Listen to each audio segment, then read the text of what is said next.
안녕하세요. 2019년 4월 29일 세계 경제 10분 만에 읽기 주간 주요 이슈 시간입니다. 일부의 주간 전망이 이어지는 시간이고요.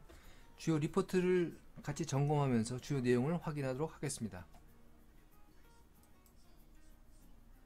먼저 로이터가 매주 선정하는 5개의 주요 주제를 선정하는 로이터 소식입니다. Take 5 World Market Themes for the Week Ahead. 첫 번째 선정한 내용은 달러 강세에 대한 내용입니다. 달러 강세에 대한 내용이고요. 그 미국 경제가 다른 주변 경제보다 차별화되면서 그 원인은 뭐 강세에 대한 원인 그 둘째 치더라도 유로든지 기타 터키, 아르헨티나 페소 등에 심각한 영향을 미치고 있습니다.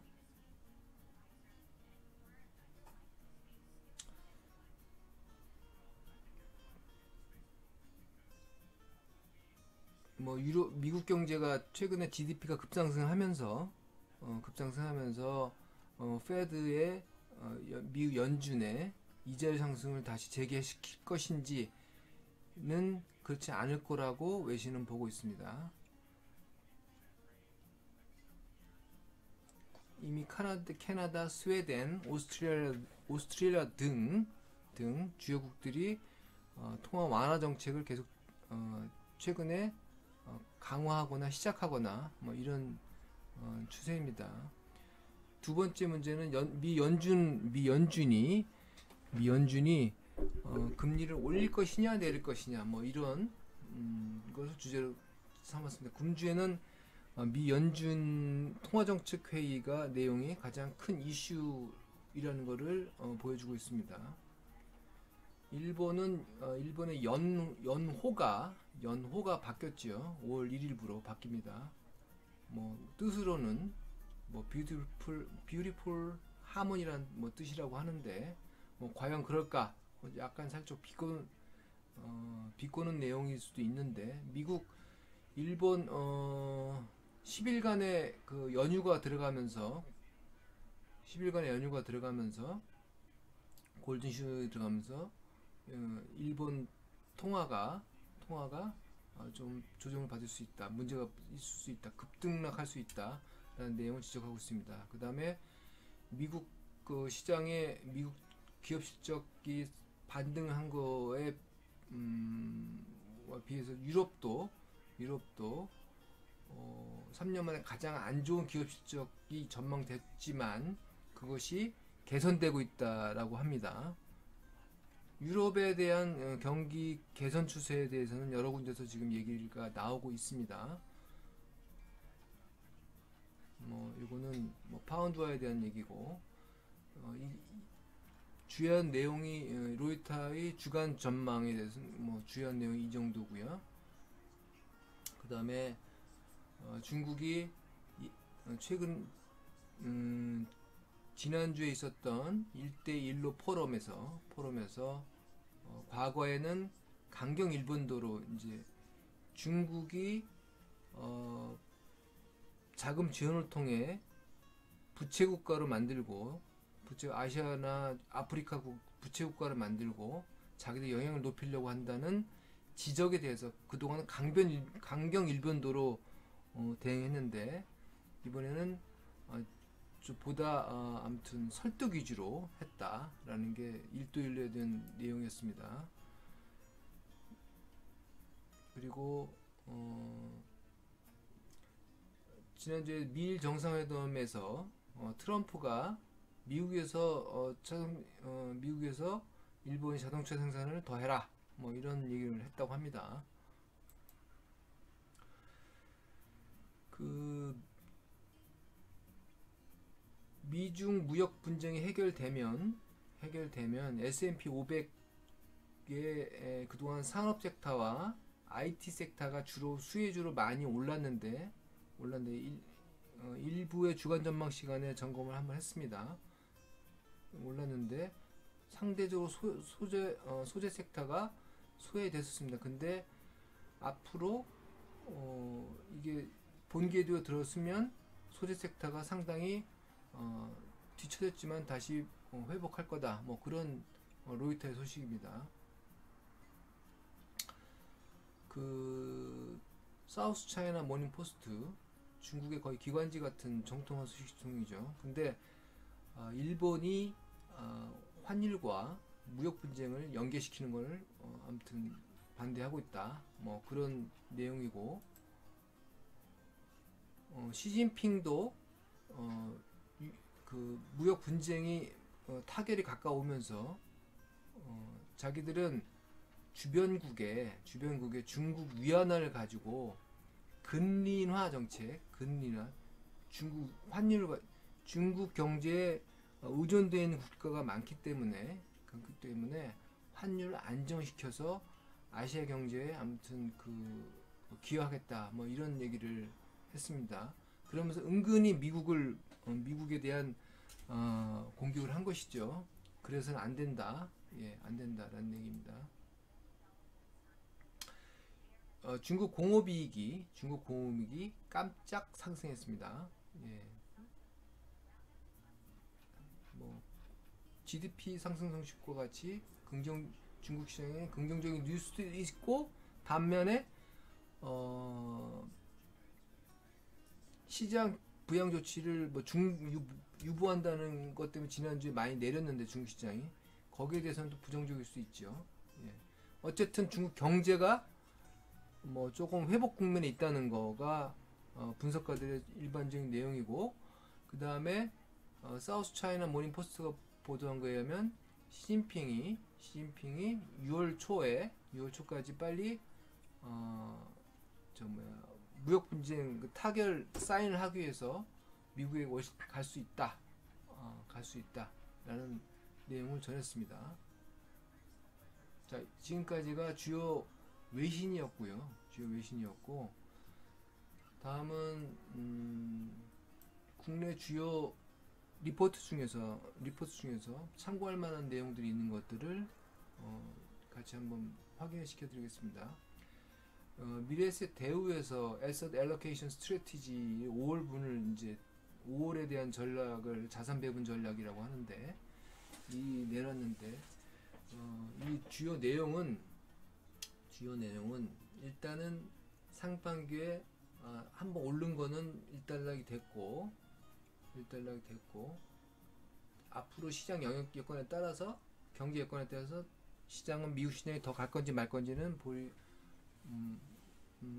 아무튼 결정되겠다. 근데 선진 유럽 주식이 유망해 보인다는 겁니다. 뭐 그동안 굉장히 유럽 쪽에만 경기 지표가 쉽게 말씀드리면 너무 굉장히 나빠졌기 때문에 이제는 반등할 때가 됐다는 거죠. 유로존 경제가 턴어라운드 기대감이 있다는 겁니다. 아까 로이터에서도 그런 얘기를 했죠. 그 테이크 5 주간 전망을 하면서 뭐 이런 분위기가 이제 전 세계적으로 이제 분석가들 사이에서 뭐 여러 가지 그 지표들을 나열하고 있는데, 뭐 그것까지는 다 보실 건 없고, 머리 아픕니다. 이거 다 보시면. 그 중에서 요점만 이제 머릿속에 넣으시고, 유로존 경제가 그 G2E에서 G3입니다. 그 다음으로 제일 크지요. 크기 때문에 영향력이 높습니다. 그래서 아무튼 유로존 경제가 항상 미국 경제가 제일 뭐 19조 달러니까 GDP가, 그 다음에 그 중국 경제 한 15조 달러 가까이 되고, 유로존이 한 12조 달러 정도 됩니다. 그렇기 때문에 세 가지를 먼저 점검하죠. 보통 점검합니다. 그래서 그 유로존이 좋아지는 이유는 그동안 독일 경제가 굉장히 죽을 썼는데 이 중에서 독일 경제가 왜 나빠졌느냐? 독일은 유로존 경제의 30%를 비중을 차지하고, 독일이 이 자동차 생산 등을 통해서 주변 네덜란드나 오스트리아에 큰 영향을 미칩니다. 근데 그동안 자동차 생산이 굉장히 경제가 산업이 안 좋았죠. 첫째로는 배기가스 감축 관련, 뭐 잘 아시는 폭스바겐이라든가 여러 가지 문제가 있었죠. 그 다음에 중국의 자동차 소비 감소가 있었습니다. 그런데 이러한 것들이 독일이 확장력 재정 정책을 쓰고 그 다음에 그런 것들이 중국도 경제가 좋아지면서 좋아질 거라고 합니다. 그래서 유로 경제가 좋아질 거다. 하반기에는 선진국 산업재 소재, 그다음 선진국 IT 뭐 이쪽으로 자기들은 좋아질 거를 보고 있다라는 대우 경제, 미래에셋 대우의 그 5월 자산 배분 전략 보고서였습니다. 그 주간으로는 뭐 아까 다 말씀드린 대부분 내용들이 다 들어가 있는데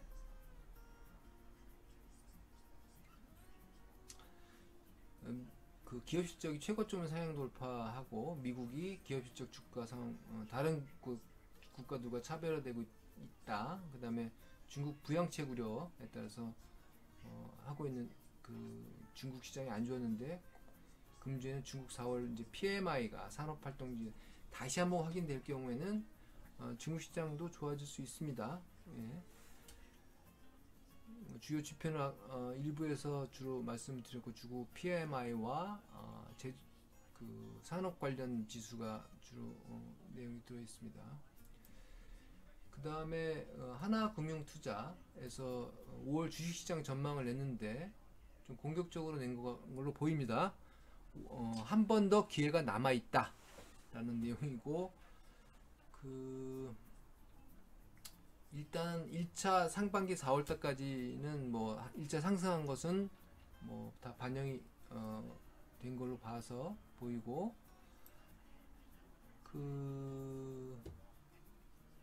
과거에 2012년부터 2018년 평균으로 보면 S&P 500 월별 수익률 차이를 보여주는 겁니다.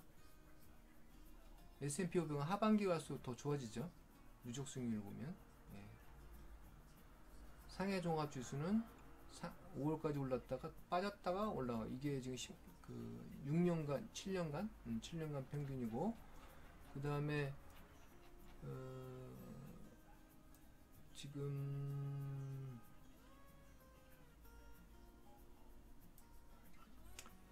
향후 12개월 예상 EPS 주당 순이익입니다. 기업들의 주당 순이익을 이제 그 기업 실적, 이익 실적을 전망하는 건데 향후 12개월 동안에 중국, 인도, 브라질이 뭐 YOY 전년도 대비해서 가장 역시 압도적입니다. 근데 한국은 그 기업 실적이 안 좋아요. 안 좋습니다. 지금 MSCI 기준으로 아까 말씀드렸던 글로벌 아무튼 MSCI에서 그 지수를 만든다고 했죠. 각 뭐 전 세계 지수 만들고 섹터를 만들고 지역 그 국가별로 만듭니다. 근데 그 지수 MSCI 미국 지수 기준으로 보면 미국이 2010년에 퍼 주가 상대 수익 대비 상대 주가 퍼 그 프라이스 어닝 레이쇼입니다. 예, 그거가 18.8배였는데 지금 현재 17배. 중국은 2010년에 14.5배였는데 12.1배. 좀 싸다는 거죠. 아직은 여력이 있다는 건데 한국은 퍼가 11.2배입니다. 굉장히 높아요. 지금 높아요. 그리고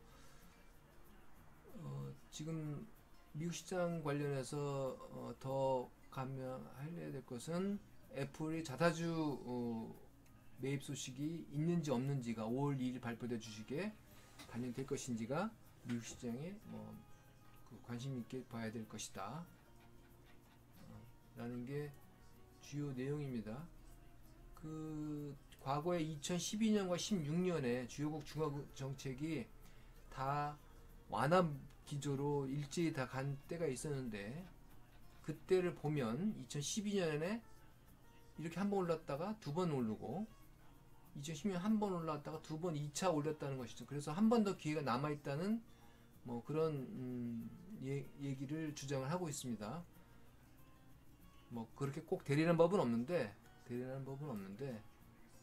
이게 주가라는 게 자기 확신적이기 때문에 그런 것 시나리오가 인정을 받으면 주가는 그렇게 움직일 수 있는 확률이 크죠. 예. 그리고 계속 지적되고 있는 내용인데 S&P 500 어닝 서프라이즈 기대했던 실적 대비 실제 수익이 나오는 것이 그 초과하는 비율이 80%를 넘고 있습니다. 그래서 당초 1분기 실적이 굉장히 안 좋을 걸 마이너스 2%에서 4%까지 될 걸 지금 플러스로 나와 있습니다. 예. 뭐 그런 원인으로 해서 하반기에 상반기 오른 것만큼 주가가 한 번 더 뛸 거다 라는 전망을 하나금융투자에서 내놓고 있습니다. 5월 주식시장. 저는 제가 뭐 동의하는 걸 떠나서 그 분석한 내용들을 이제 참고를 하시고 그 미국 시장이나 글로벌 시장에 여기도 유럽 시장에 대한 내용을 담아놓고 있는 부분이 있는데 아주 세부적인 이 내용들은 각 애널리스트들의 자기 주장이기 때문에 나름대로의 독특한 방법론이죠. 그것들을 다 따지고 공부하려면 머리 아픕니다. 거기에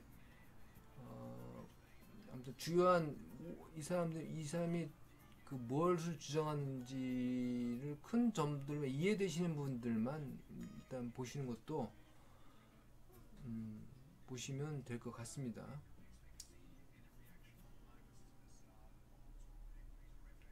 그렇지 않으면 분석 보고서 하나 가지고 한 달 갑니다. 돌고 포기하고 말지요. 네. 자, 아무튼 그 한 주 행복하게 보내시고요. 이번 주가 5월이 시작되기 때문에 월간 전망까지 같이 리포트들을 한번 같이 읽어봤습니다. 이 내용은 제가 저는 뭐 잘된 내용들을 좀 읽어볼 내용들 리포트를 골라서 같이 한번 읽어보는 거고요. 그 내용은 그 애널리스트들의 여러분들 동의하시냐 아니시 참고하시면 되겠습니다. 자, 아무튼 행복한 한 주 되시고 다시 한번 행복한 한 주 되시고 그 주간 주요 이슈는 이상으로 마치도록 하겠습니다. 감사합니다.